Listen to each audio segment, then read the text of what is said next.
अल्हम्दुलिल्लाह अल्हम्दुलिल्लाह नहमदुहु व नस्तईनुहु व नस्तगफिरुहु व नु'मिनु बिही व नतवक्कलु अलैहि व नऊज़ु बिल्लाहि मिन शुरूरि अनफुसिना व मिन सय्यिआति अमालिना मन यहदिहिल्लाहु फला मुदिल्ल लहु व मा युद्लिल फला हादिय लहु व नशहदु अन ला इलाहा इल्लल्लाहु वहदहु ला शरीका लहु وأشهد أن محمدا عبده ورسوله الذي أرسله بالحق بشيرا ونذيرا وداعيا إلى الله بإذنه وسراجا وقمرا منيرا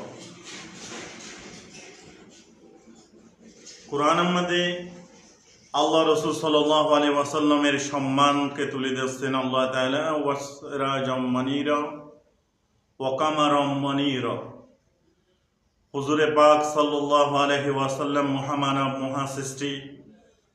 সৃষ্টির সাথে কোনো তুলনা নাই। যিনি মহাসৃষ্টি মহামানব মুহাম্মদুর রাসূলুল্লাহ সাল্লাল্লাহু আলাইহি ওয়াসাল্লাম। আল্লাহ সুবহানাহু ওয়া তাআলা তার এত সম্মান আসমান আর জমিনের উপরে আল্লাহ স্বয়ং নিজে রসুল পাক সাল্লাল্লাহু আলাইহি ওয়াসাল্লামের দুরূদ শরীফ পাঠ করেন।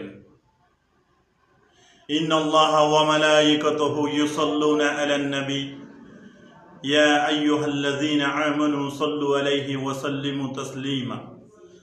আল্লাহ তাআলা ফেরেশতাদেরকে বলেন, ওই আমার ফেরেশতারা, আমি আমার হাবিবের উপরে আমিও নিজে দুরূদ শরীফ পাঠ করি এবং তোমরা নিজেরাই এরকম আমার হাবিবের উপরে দুরূদ শরীফ পাঠ করো।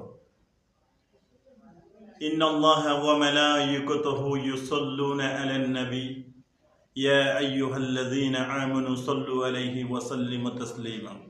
তাহলে রাসূল পাক সাল্লাল্লাহু আলাইহি ওয়াসাল্লামের সম্মান আকাশচুম্বী, সুবহানাল্লাহ।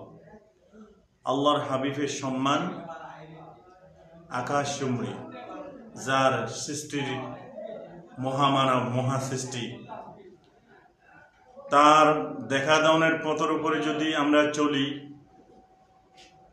রাসূল পাক সাল্লাল্লাহু আলাইহি ওয়াসাল্লামের সুন্নতকে যদি আমরা রাহবারি দিয়ে যদি আমরা চলতে পারি, আল্লাহ রাসূল সাল্লাল্লাহু আলাইহি ওয়াসাল্লামের যেভাবে জীবনযাপন করছে সুন্নতের ইত্তেবা যদি আমরা করি, তাহলে ওই সুন্নত, প্রতিটা সুন্নতের বিনিময় আল্লাহ তাআলা আমার জন্য হেদায়েত রাখছে, সুবহানাল্লাহ। এই জন্য আল্লাহ করে আমাদেরকে সুন্নতের উপরে চলার তৌফিক দান।